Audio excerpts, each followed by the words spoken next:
Dr. Bob, I'll be coming into the church this Easter, but the rest of my family's all Protestant. The only substantial obstacle I'm running into in getting them on board with Catholic teaching is the topic of divorce and remarriage. Many of my family members have had multiple marriages, and no matter how patiently and lovingly I discuss the church's teachings on marriage and divorce, they tend to respond with hostility. The fact that they have a disproportionate emotional response to the topic makes me think that they do feel convicted about having multiple marriages, and the response is more them fighting their own convictions than them fighting me. So my question is, what can I do to help them spiritually and emotionally while the Lord works in them? Piece of cake. They're all great questions, but not easy ones. So I think, first of all, I think the recognition of what the person's asking is, there's obviously something's coming up in terms of their own shame, their own self-condemnation, their own conviction on the part of the family members. And so the first thing I would ask, and it sounds like the person sounds like they're being compassionate, but the first thing I would ask is, are they feeling judged at all by you as you talk about the church's teachings? Is there any sense in which, even in that conversation, they're feeling like you're judging them? Or is it all internal, and you're coming from a place of respect and acceptance and mercy, and they're just feeling it internally? In either case, it's recognizing that the issue is no longer about the church. The issue is about that shame or that conviction or that guilt or that feeling of being judged. And so that's what needs to be addressed. And one of the ways of addressing it is with the church teaching that there's always hope. Again, I use the experience with my parents, and my father and mom divorced. My dad got remarried outside of the church, left the church for 25 years, got divorced again, and ended up meeting a woman and going through a process and getting annulments of the two previous relationships, which wasn't permission for the divorces. It was a recognition of his immaturity and the basis of his sexual compulsion that had influenced those other marriages, and his alcoholism. And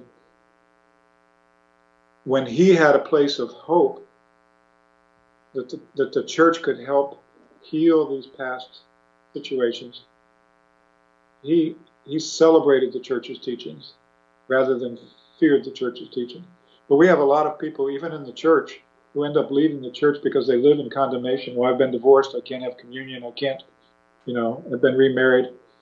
And, the church is always wanting to speak the truth in love. So it's, what's the hope that we can give to a couple like that? And, I think it's gotten, it's created a lot of stir, but I think the good part of what Pope Francis is trying to address in that issue with what do we do with divorced couples, it's crossed over a line in terms of the discussion, but is we need to be welcoming to all couples and all people as a church without in any way lessening. And I would say, finally, to this person's relatives, it's not about what the church teaches, it's about what Jesus taught. And the church is just upholding what Jesus taught. So I would go back to Scripture. If they're a Christian, Protestant Christian, they may interpret the Scripture differently, but you're just presenting them the truth of what the Scripture says. But always from a standpoint of mercy, always from the standpoint of hope. Where is the hope for them if they were to embrace this truth? How could, and one of the hopes for them is they probably didn't know the truth. They probably got married outside of the Catholic Church if they're Protestant. And so their marriages could be restored in the church to be a sacramental marriage, possibly at this point. So always bringing them that hope. Yeah, one thing I think it's good to keep in mind is how the apostles themselves reacted to this teaching when Jesus dropped that bomb on them. Like, hey, is it permissible just to give, Moses gave a bill of divorce, can we just do that? And Jesus says, And their reaction is priceless. They actually say, well, then it's better than not to get married if you can't. But it's like, wait a minute, what did you say? They actually said, what's the point of getting married if you can't get divorced? Like, it is expedient not to get married then if I can't even get a divorce. I mean, it just shows you the hardness of the hearts of the very foundation of the Catholic Church. And like maybe if they went back to the scripture, they'd realize, hey, the apostles, the saints themselves said, hey, this is a hard saying. Like this is really tough. But I think the key that I think helped the apostles swallow this whole thing is that they had that living relationship with him. They could trust him on this one. And if you got a relative who's on his third marriage, and the marriage he's in now, he's relatively happy with, and they've had 3 kids together.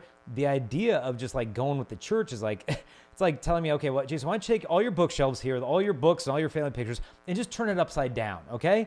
And it's like, no, that's going to ruin everything. It's all going to fall out. Everything's going to smash on the floor. We're just going to leave it where it is because I can't see any way of upending my life and that not turning my whole life into just a complete mess. But to me, the whole key that would unlock, how could God get this mess where I've built myself into, because we put ourselves in these corners and then we kind of blame him for all his rules. We put ourselves in the corner. I think God knows the way out of all these circumstances. And if we trust him, he's the only one that can untangle the knots that we've tied ourselves into. And so it's that personal relationship with him that would give you the ability to trust God enough to be like, okay, well, here's my situation. Here's what I built for myself with a couple kids from different wives. And, if I went with the church, then what does that mean? I'm going to have to divorce her or be celibate with her. Like just the very fear of facing that makes people not even want to take the first step on the journey.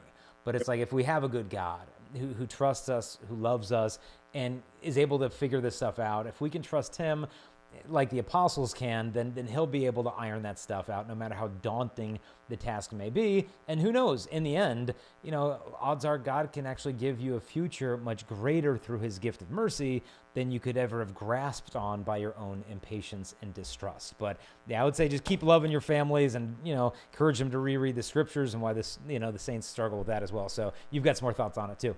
I'm thinking of 2 couples that I counseled who were Protestants when they started, and they were in that situation, and they were drawn to the church, but that was the major obstacle of why they didn't want to enter into the church. And exactly what you just said, I just watched them as they slowly surrendered it to Jesus and walked with him in that.